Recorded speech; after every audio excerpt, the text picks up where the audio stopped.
The narrative of the pandemic theater is designed to target the masses with coercion and the hijacking of their limited social virtues and to exhaust the intelligence. So you want to target the general public with stupidity that they'll follow, like face masking, plexiglass, social distancing, all this arrows on the floor, all this animalistic stupidity.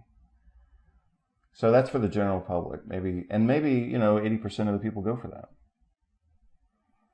And then you've got like the more intelligent, independent thinkers who just get exhausted through censorship, the doublespeak, the frustration, and the ultimate stupidity of having to live in a world designed around something that's just asinine. So, I had all these ideas. I was listening to this audiobook. I thought, wow, this audiobook is so brilliant. But then I thought, wow, it's so similar to what we're going through right now. So I talk about how brilliant the book is in step number 1. Then I talk a little bit about the psychopathology of Stalin and Lenin that's reflected or revealed in the book. And then I talk about how that situation created an entire population of what I call secondary psychopaths. And I explain my use of that terminology. For those of you who are hardcore dictionary readers and psychologists and psychiatrists, potentially those people would say, and appropriately so, I'm not saying they're wrong, they would say, well, psychopathy is always primary, it's not secondary. But in my use of it, as I explain here, I'm talking about what I call secondary psychopaths. We could call them secondary sociopaths, but that's redundant because all sociopaths are secondary to their environment. And that's, so the technically more appropriate term would be to call them sociopaths. But that doesn't help me make, and I'm not trying to like bend the rules just to make my point necessarily, but I guess maybe that is what I'm doing. I just think the point gets made more strongly if we call them secondary psychopaths. And I explain why, and I talk about that here. So I'm interested in the idea of secondary psychopathy because I've seen that play out in various ways in history, but I've also seen it play out in academics.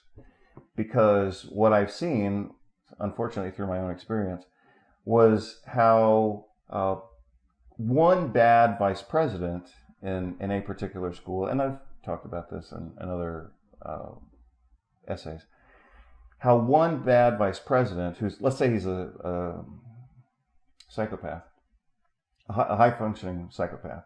So let's say you have one high-functioning psychopath enter into a school. In this case, it was a he, but it could be a she. In this case, he was able to start recruiting other people to be psychopathic or sociopathic with him. Now, I guess the reason that I'm going to go back and defend my use of this term, secondary psychopaths. And the truth is, and I don't even know if I said that in the essay, maybe I need to add it. But part of what I'm discussing when I use this phrase, secondary psychopathy, is a primary psychopath can water the seed of psychopathy in someone who's already vulnerable to that phenotype, so to speak.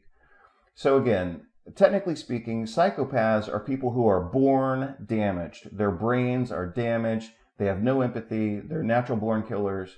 They're just dangerous people. They don't interpret emotion like normal people do. They don't feel remorse. They're just, like I said, natural born killers is kind of the cliche. But I think a lot of people aren't that extreme, but they have that trait available if somebody will nurture it. And so that's why I like the term secondary psychopathy, because some people who are phenotypically and completely normal, they would never be vulnerable to this level of manipulation or behaving in this way. Like, they're not going to assist mass murder. A normal person will say, look, shoot me if you must, but I'm not going to participate in the killing of tens of thousands of people. But a secondary psychopath, or a person who kind of has that seed within them, they'll say, yeah, I'll take that job. Put me in the watchtower. I'll shoot the first person who tries to escape. So that's what I mean by secondary psychopathy. And I also here I talk about another thing that I've observed. Sorry, and then I'll go back to my academic story, which is secondary genius, which I think is another thing that doesn't get enough attention. So again, I started to mention something about academics. So what I've seen is a psychopathic vice president enter into a school and then begin to contaminate people who are vulnerable to being secondary psychopaths. So a primary psychopath gains power or confidence or friendship or manipulation. As a primary psychopath enters into the situation, creates or fertilizes or waters or nurtures or cultivates or grooms these secondary psychopaths, and that's how we see crazy stuff happen on a big scale. A single primary psychopath couldn't accomplish these things. They have to recruit other people. But who are they going to recruit? It's people who are mostly normal, but they have the seed of psychopathy within them. So again, that's a better explanation than the one I provided here for secondary psychopathy. So take a look at it. It's obviously online for free, and you can read it. I'm pleased with it.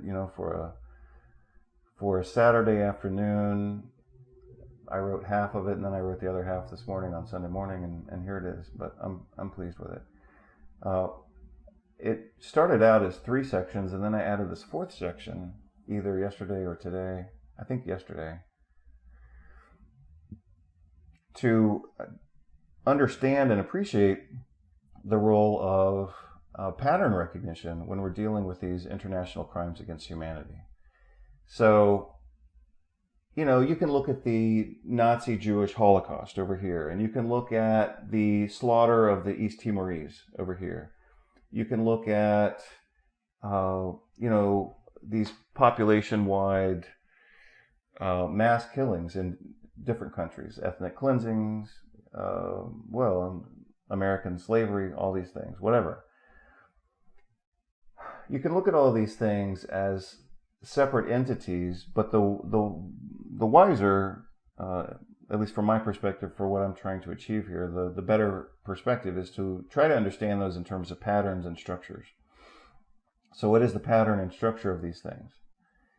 The pattern and structure is you get a couple of crazy people with some type of power or influence or money or all of that together, and you get one crazy person who let's say you start with one crazy person or a couple of crazy people, depending on the scale and depending on the situation, but either one or a small group. Let's say it's 5 people. Then they control a group of 20. Then that group of 20 controls a group of 100, and that group of 100 starts to bleed into universities and colleges and mass media and website censorship and social media censorship. Now no one can talk about anything. And the next thing you know, you started out with 5 people, but through their influence, they were able to manipulate the lives and destinies of hundreds of millions of people. So if you look at the Gulag Archipelago, that's what happened. It started with Lenin, then it went on with Stalin.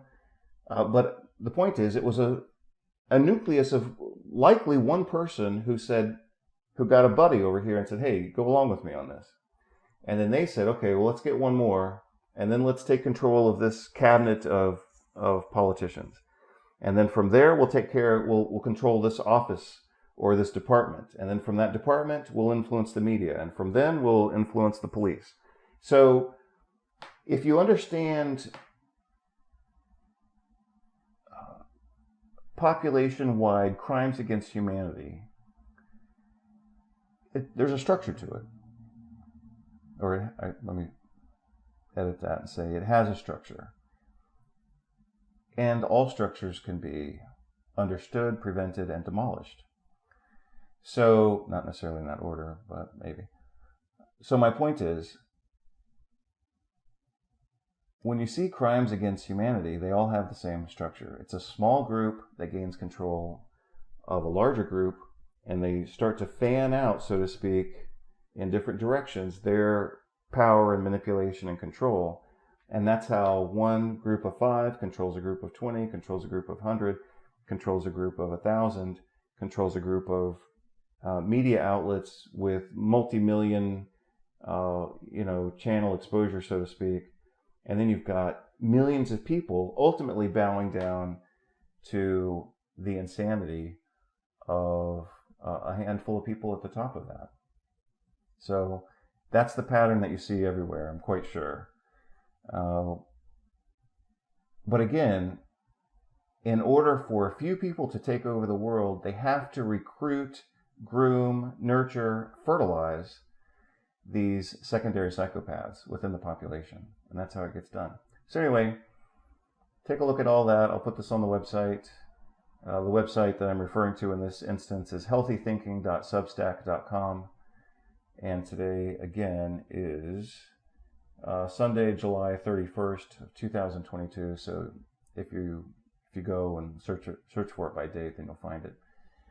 Again, July 31st, 2022. I'll post this video and the edited version as soon as I can. Thank you very much, and have a great Sunday, and I hope you all get to enjoy it. I'm going to head out and go look at the beach for a while. And, well, I guess I'm looking at the beach right now, but I'm going to go out there and play paddleball with my girlfriend and get in the water. So, hope you're all doing well, and I will see you on the website. Take care. Bye-bye.